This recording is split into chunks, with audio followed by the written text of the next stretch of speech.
Bonjour à tous, bonjour à toutes.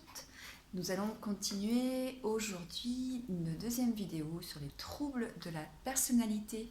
Je vais vous présenter deux nouveaux troubles de la personnalité, toujours sous forme de questions. Je vous rappelle la façon de procéder. Si vous n'avez pas vu la première vidéo, je vous invite à aller voir la première vidéo sur YouTube ou sur Facebook. Je vais vous donner des affirmations, des assertions. Vous allez devoir cocher si c'est vrai, si c'est faux pour vous, et je vous dirai de quel trouble de personnalité il s'agit à la fin du questionnaire. Alors, j'enchaîne directement. Premier trouble de la personnalité. Je me perds souvent dans les détails et je n'ai plus de vision d'ensemble. Je perds du temps à m'efforcer de tout faire parfaitement. Je place mon travail avant la famille, les amis et les loisirs. J'ai un sens moral plus élevé que les gens, que les autres. J'ai accumulé énormément de choses dont je n'ai pas besoin, mais que je suis incapable de jeter. Si les autres sont incapables de faire les choses correctement, je préfère les faire moi-même. J'estime être économe, mais les autres me trouvent pingre. Les gens se plaignent que je sois têtue, aussi têtue qu'une mule.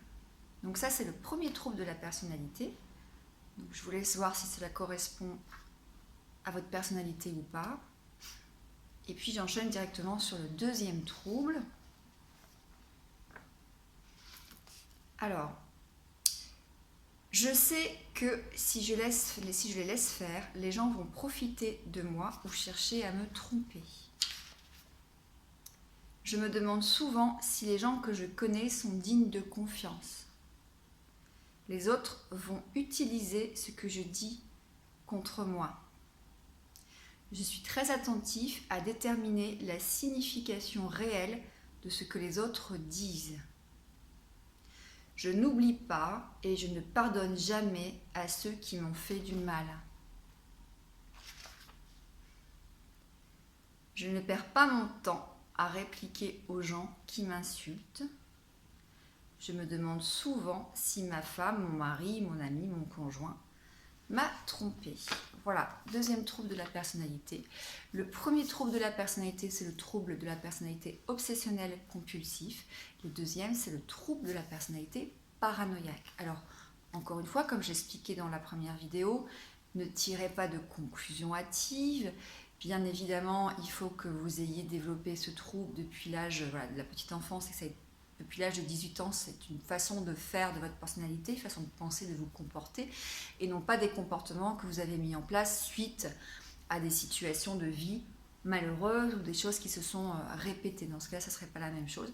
Je vous laisse regarder la première vidéo où j'explique aussi les comorbidités, où j'explique que c'est essentiel de faire quand même un diagnostic, oui, et puis un entretien clinique pour pouvoir établir s'il y a ou pas trouble de la personnalité et s'il n'y a pas comorbidité. Voilà, sur ce, je vous souhaite une bonne journée et prenez soin de vous. À très bientôt.